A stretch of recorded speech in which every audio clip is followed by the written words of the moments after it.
All right, that interview brought to you mostly by CTV's Omar Sachedina.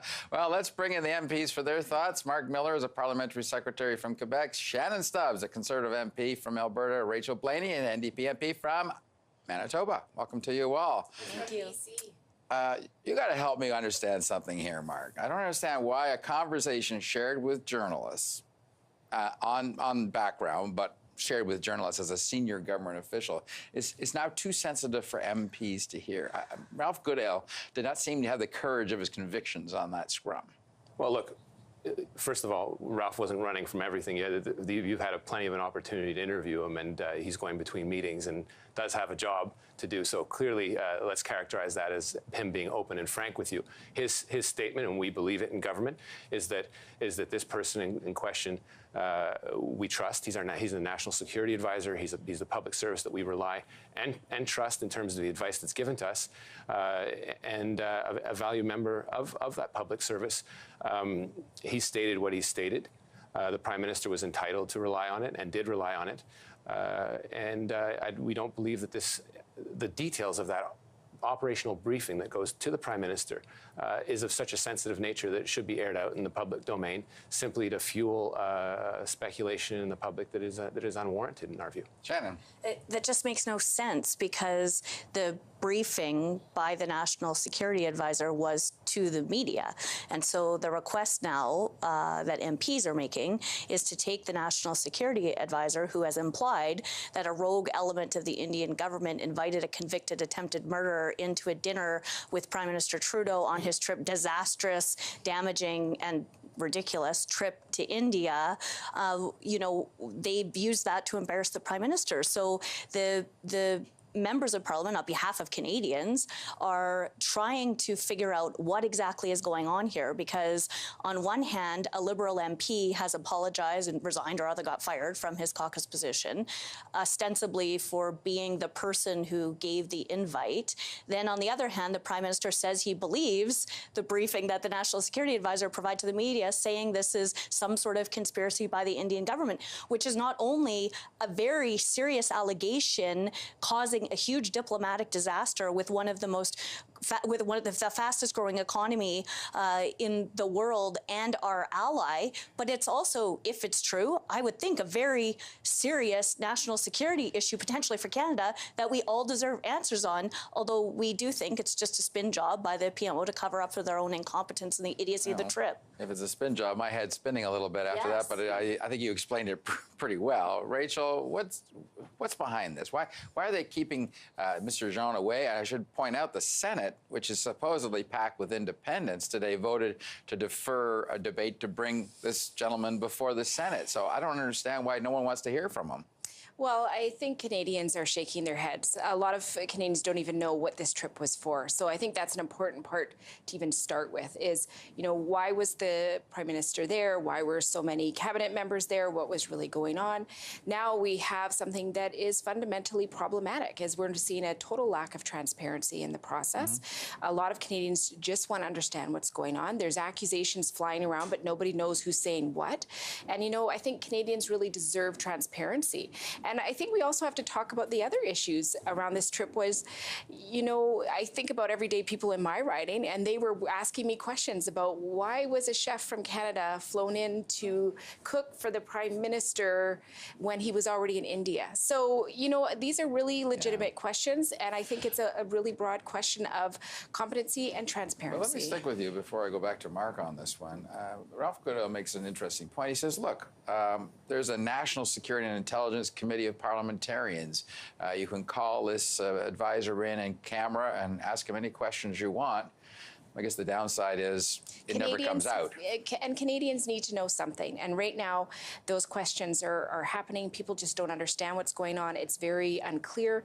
And I think it's safe to say that Canadians deserve some sort of concrete answer. Okay, so Mark, I want to get your thoughts on what both Shannon and Rachel have said. I mean, They make a pretty legitimate point that it's public.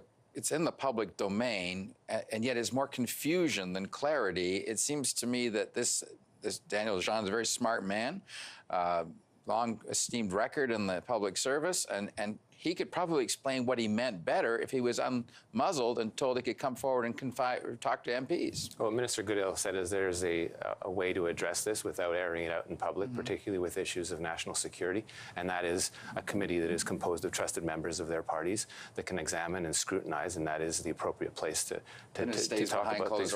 So then you don't get to see it done, and you don't get to go off on the tangents that you'd always want to go off. I don't want to go on tangents. I just like to know whether India is involved in this. For a second.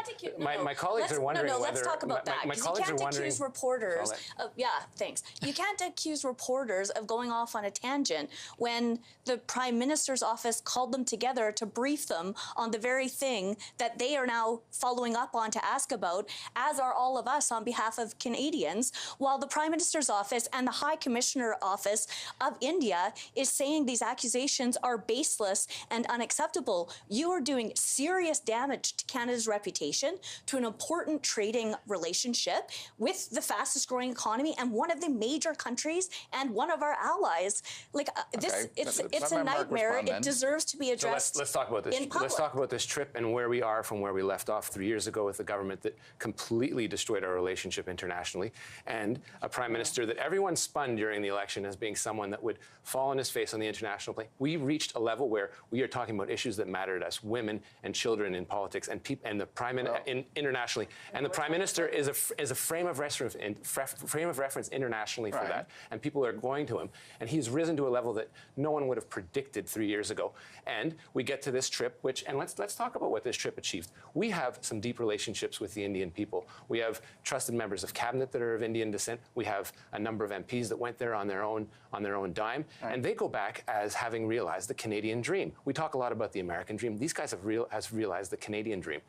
A lot of their parents, and some maybe them, and perhaps have left their country with very little money. They've made their lives in Canada, and they've gone back, and they went back accompanying the Prime Minister. Ask the hundreds of people, thousands of people that lined the streets to greet the Prime Minister whether this was a successful trip, and you'll hear yes. This is a lovely commentary, and I really respect the fact that you're trying to change the subject. But the reality on the ground is there is so much that Canadians don't know and they want to know. So we absolutely need to see some things happen. And we understand. I mean, we're parliamentarians. We understand that making sure that we look after national security is important. But at the same time, there is just too many questions that Canadians need to understand something, and this is fundamental to the core of our responsibility as parliamentarians, and we're doing our job. I guess the thing I wonder about is I listened to Justin Trudeau in the House the 2 days he was in this week, and both times he sort of said, look, we respect and defend the public bureaucrats like the security advisor on one hand, and on the other hand, they've thrown him out there in front of reporters, I'm assuming he was told to go forth and do this by the PMO. And now look at him. I don't know about you, but I don't think he's happy with how things are going down here, and he probably would like to talk. Why not? Still don't understand why they won't let him talk since he's been outed by the Conservatives as the source of all this speculation. Why not bring him out and say, look, tell us what you meant? Because I talked to some reporters, Mark, and some reporters suggest that what he said isn't necessarily reflective of what we're talking about here. He wasn't throwing it out as a vast conspiracy theory. He was saying, look, there are a number of explanations, and this is one scenario amongst many. So surely a clarification would go a long way to make it easier for him rather than this great foofara over his comments. So you're saying he should go out there so he can clear his mind because you want him clear out his there. name. I mean, let's be honest. He's a trusted, independent public servant. We trust his advice. We're entitled, and we do rely on his advice.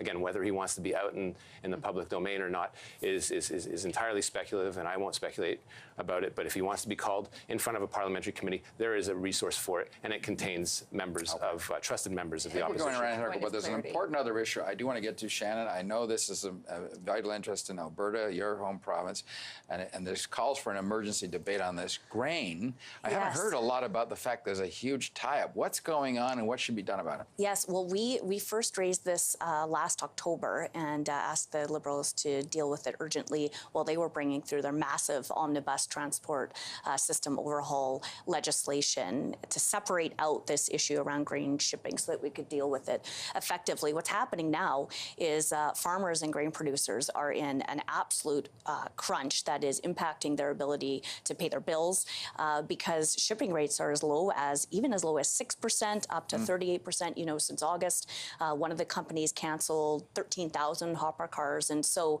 as you know, in agriculture and in farming, timing is of the essence on nearly everything. Yeah, and so we've asked for an emergency meeting to be called so the rail companies come, producers can come, and we can work together as all parties to get to a plan. Right. Running out of time quickly. Sorry. Mark, what should be done?